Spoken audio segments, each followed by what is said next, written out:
শ্রমিক ভাই বোনেরা এরাই শুধু বইটা পায়। আর এখন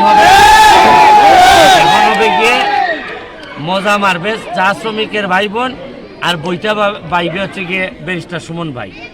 কষ্টের কাজগুলো আমার করা লাগবে।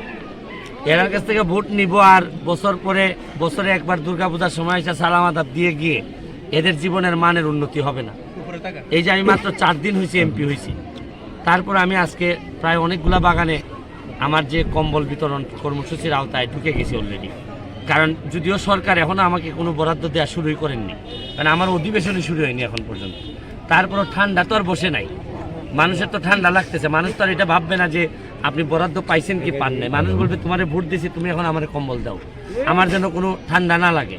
তবে আমি একটা কাজ আমি করতে পারি, শুধু করব যেটা, এটা হচ্ছে ভোট আমি এইবারই চাইছি। আর আগামীবার নির্বাচন করলে আমি এতই কাজ করব এবং এদেরকে এতই খুশি করতে চাই যাতে এরা আমার আর বলা না লাগে, এরা নিজেরাই আগামীবার হয়তো আশীর্বাদ এবং ভোট আমার বাসায় নিয়ে দিয়ে আসবে। আর আরেকটা জিনিস চাচ্ছি যে চা বাগান থেকে নেতৃত্ব তৈরি হোক। একদিন আমি দেখে যেতে চাই চা বাগানের ছেলে মেয়েরা এসে আমারে বলবে যে বহুত হয়েছে ব্যারিস্টার সুমন, এইবার আমি এমপি পদে দাঁড়াইছি, এবার আপনি আমারে ভোট দিবেন একটা নৌকা।